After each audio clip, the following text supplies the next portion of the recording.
Herkese merhaba sevgili takipçilerim.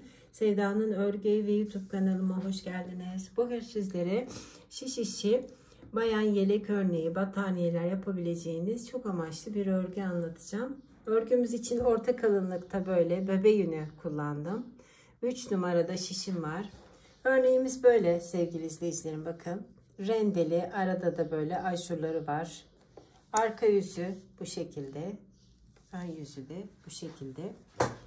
Şimdi bir rende bir de arası için 9 ilmeğe ihtiyacımız var. Rendemiz 3 ilmek, arasında da 6 ilmeğimiz var. Toplamda 9 ilmek. Şimdi beyaz renkte olduğu için çok göstermemiş olabilir modelimiz ama kolay ve güzel bir model bu. Bayan yeleğinde de harika duran bir model. Böyle karışık gibi biraz duruyor. Şimdi hemen örneğimize başlayalım. Bugün sizlere rende arası bir de rende anlatacağım.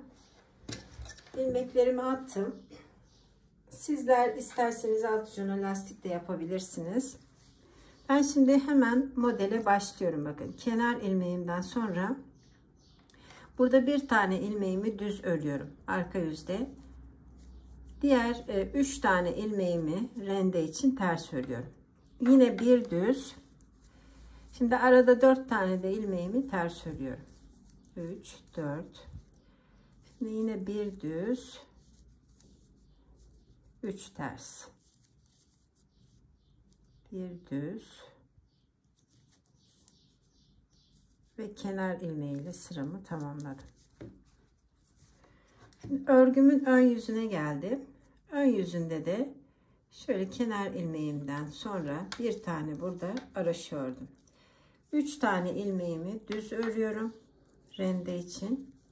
Hemen yanındakini yine araşı ördüm. Bakın, bir araşı, 3 düz, bir araşı. Sonra burada 4 tane ilmeğimi şu şekilde bir doladım. İkisini bir kestim. Kalan burada 2 düzümü de araşı ördüm. Burada zaten bir araşı vardı rendenin yanında. Yine 3 tane düz örüyorum. Bir araşa ve kenar ilmeğiyle sıramı tamamladım. Ve arka yüzde görüldüğü gibi örüyorum, bakın. Düzleri düz örüyorum, tersleri ters örüyorum. Yani bir düz, 3 ters, bir düz, 4 ters. Eğer videomu beğendiyseniz beğen tuşuna basmayı, sevdiklerinizle paylaşmayı, Sevda'nın Örgü ve YouTube kanalıma abone olmayı unutmayın sevgili izleyicilerim. Abone olmak ücretli değil. Şimdi bakın, ön yüze geldim. Ön yüzde yine görüldüğü gibi kenar ilmeğinden sonra bir araşa. Şimdi rendeli olan yerini yapıyorum, bakın. Bir doladım. Üçünü aynı anda kestim. Tekrar bir ilmek doladım. Bir araşa ördüm. Burası rende. Yani 2 araşa, 3 düz, 5 ilmeğim var. Şimdi de aradaki model için bir önceki sırada doladığımı, bakın, ters ördüm. Sonra yani araşa ördüm. Bir doladım. İkisini aynı anda kestim araşa örer gibi. Kalan ilmeklerimi zaten araşa örüyorum. Yine bir ilmek doladım. 3 ilmeği kesiyorum. Bir doluyorum, bir araşa ve kenar ilmeğiyle sıramı tamamlıyorum. Arka yüzde görüldüğü gibi örüyorum. Siz o arada örneğimi yakından izleyin. Arka yüzde düzleri düz, tersleri ters örüyoruz sevgili izleyicilerim. Hiçbir değişiklik yok. Şimdi devam ediyorum yine kaldığım yerden, bakın.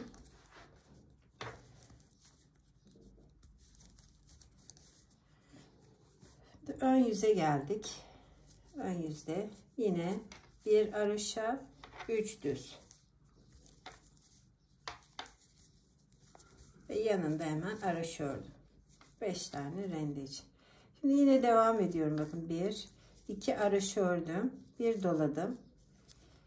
İkisini bir kestim. 1, 2, 3 tane burada aşırımız yani oluyor. Şimdi 3 tane de düz örüyorum. Bir araşa ve kenar ilmeğiyle sıramı bitirdim. Yine aynı arka yüzde tamamını ters örüyoruz. Yani gördüğümüz gibi tersleri ters, düzleri düz örüyorum.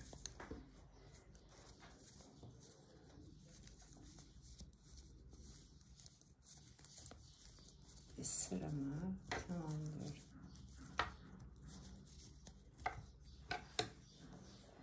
Şimdi ön yüze geldik. Ön yüzde yine rendelerimizi yapıyoruz baştan. Bir haroşa, bir doladık. Üçünü aynı anda haroşa örer gibi bir aldım, bir doladım, bir haroşa. Burası bitti. Şimdi burada 1 2 3 tane olduktan sonra burada yine aynı baştan başladığımız gibi devam ediyorum. Bakın bir haroşa, bundan sonra ikisini bir kestim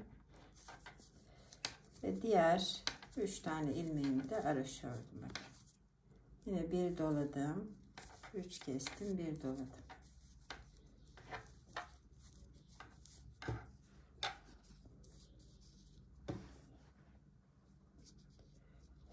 Örneğin belli olmaya başladı.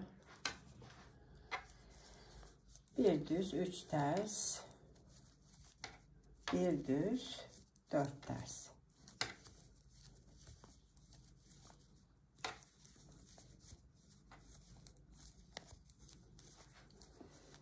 Ön yüzde bir sıra anlatalım ve videomuzu bitirelim sevgili izleyicilerim.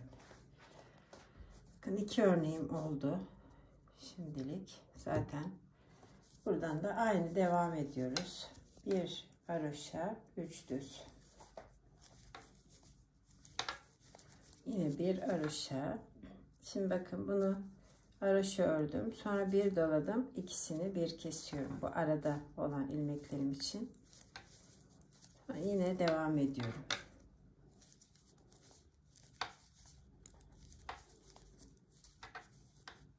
Ve sıramı tamamladım.